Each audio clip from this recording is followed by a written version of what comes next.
How do you hire somebody and how do you hire the right person when you feel like your hands are tied?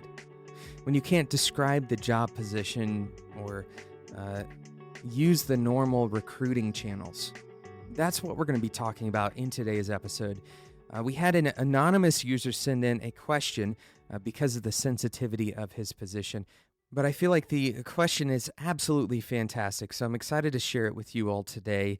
And it's a little bit more of an involved question, but the reason I like this question is because it shows the perspective of a person who is hiring, and it outlines the demand in this industry. It's a very interesting question that I'm really excited to read to you all. I'm going to read this email and, of course, anonymize any personally identifying information. My team works for a department at a university that is not directly associated with the main IT infrastructure. We build highly specialized, community-driven software. We will be looking for a front-end developer soon, and we'd like to find an eager person that understands user experience trends and how to implement accessibility standards. We recently went through the hiring process for a slightly more technical position, and it took 6 months before we had enough qualified applicants to start the phone interviews. Aside from not being a major city, we are a university with a lot of restrictions like limits on how we can describe a position, and we're not allowed to use outside recruiters. I went out to a few meetups and asked around as well on Slack and IRC channels, and although we hired a great person, I would like to have a better pool to find the best match.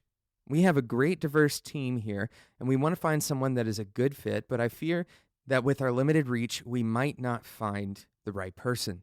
With all that said, what advice do you have to reach out to those people?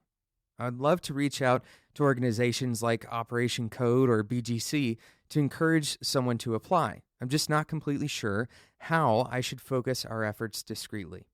For the sake of today's episode, I'm going to call this person Peter. Peter, thank you so much for sending in this question and really outlining the situation that you're in. I think there's so many interesting things about your situation that I want to talk about on today's episode of Developer Tea, because right now, I bet you there are perhaps thousands of people who are listening to this episode wondering how in the world they can find you.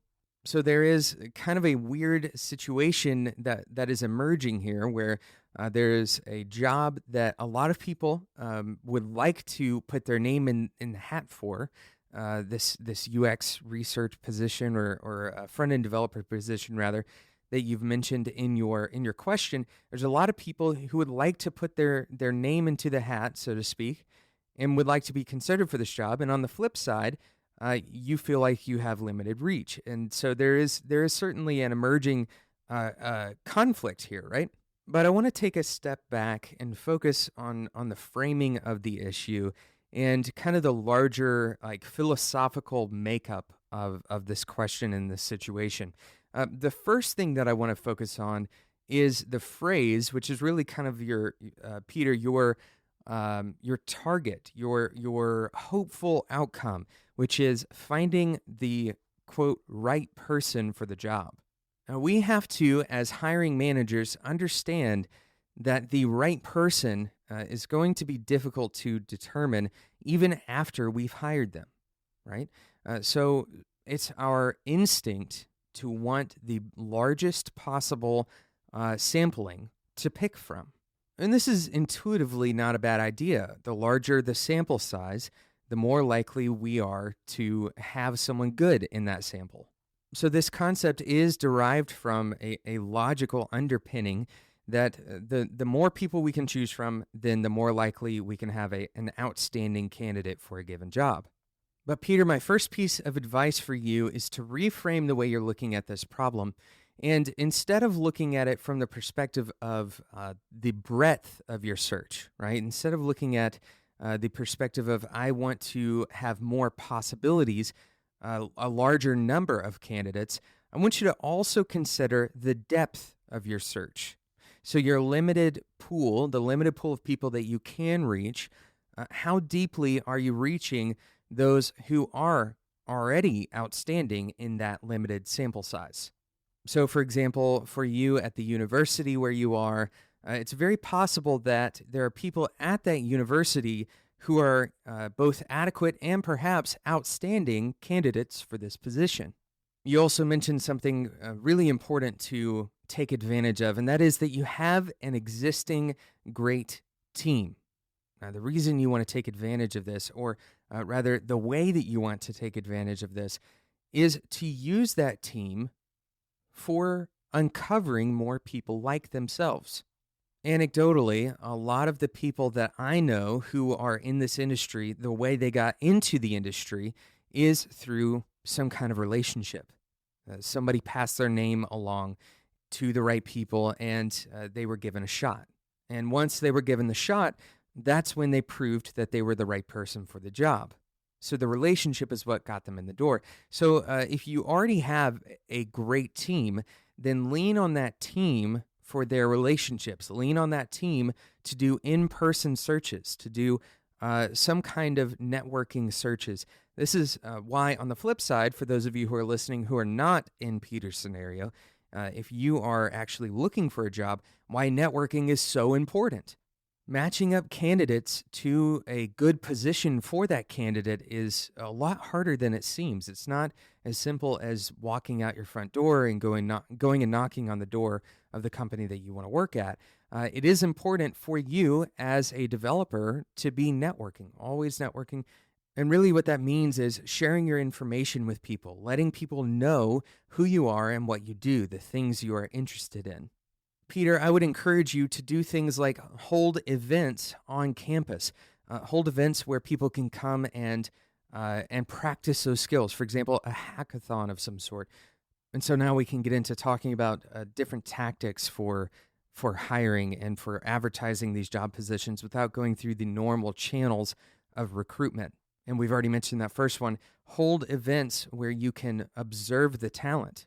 You said that you specialize in highly specialized community-driven software.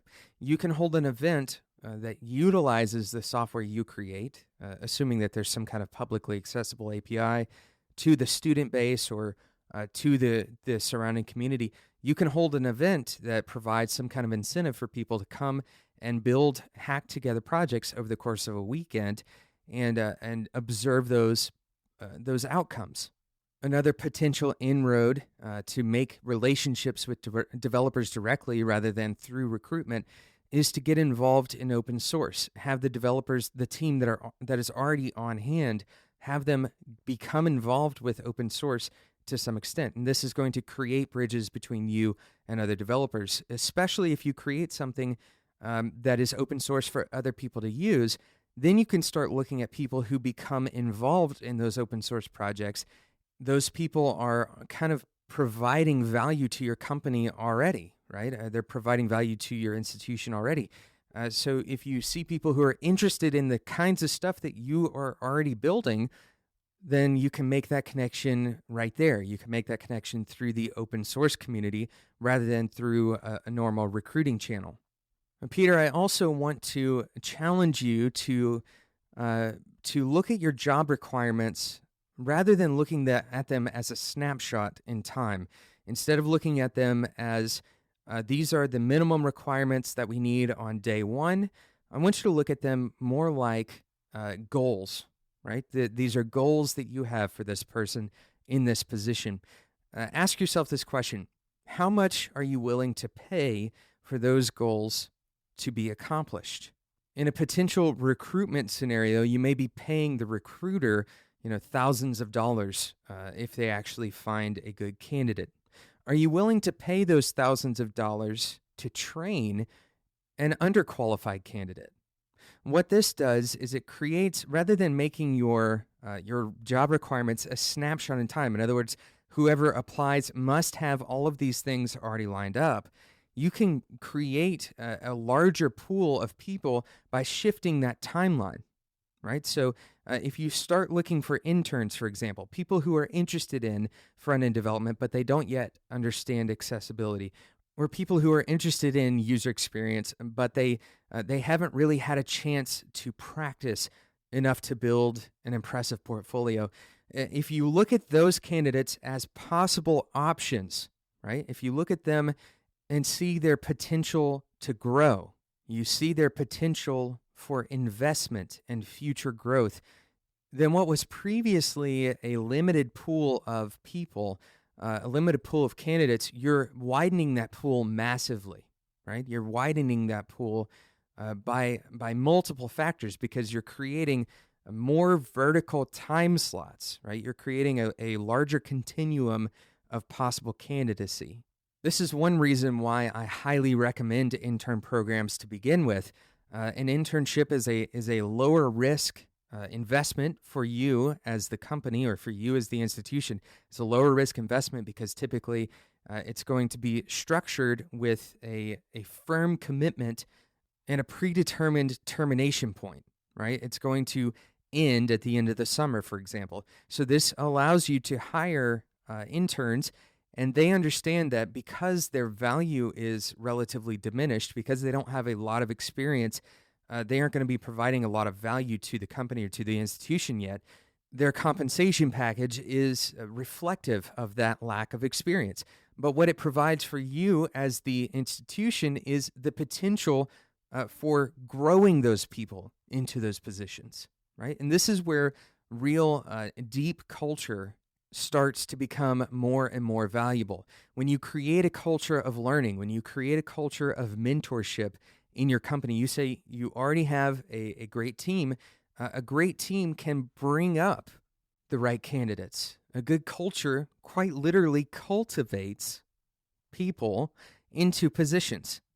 So I want you to think about this problem rather than thinking about people who are already qualified, rather than thinking about candidates who are connected to recruiters as if they're kind of the golden standard. I can tell you from the outside of the institutional world that recruiters are not necessarily going to solve your problems, right?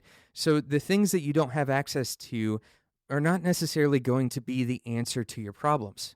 I think this is kind of a modified version of the grass is always greener on the other side.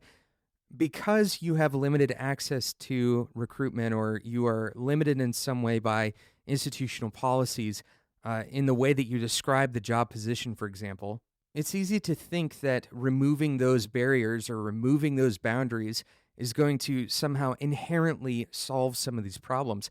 But there are multiple solutions to the same problems, right? And I'm very glad to hear that you've kind of reached out in person to these communities in Slack and IRC channels, because that is one of many steps that you can take to get closer to these candidates and find the right one, because the perspective really does have to shift away from finding the candidate who checks all the boxes to finding the candidate who is going to work the hardest to check all those boxes, right? The right candidate may be the person who is around the corner from being the right candidate. And your job is to walk around that corner, find them and meet them where they are and help them discover their talents, help them discover their opportunities. Sometimes there are developers out there who are not even sure that they want to pursue this as their career. There's tons of developers who aren't even putting out their resumes because they're uncertain. They're afraid. They don't know that they want to be a part of this. They don't think that they're good enough to be a part of this career. And I think you have an amazing opportunity to create, especially at an institution like where you're at, Peter.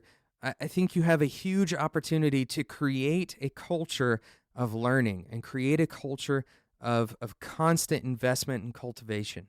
So my answer kind of summed up to you, Peter, is to start thinking about the hiring process not as a process of finding the right product, right? If you think about people as products that are unchanging, then your options are incredibly limited, and it's going to be pretty expensive to find that particular candidate, especially in your scenario. Instead, I want you to think about people as processes. I want you to think about people as constantly growing and evolving. Think about especially younger candidates. I want you to think about them in the perspective that they have of their future being kind of wide open and uncertain.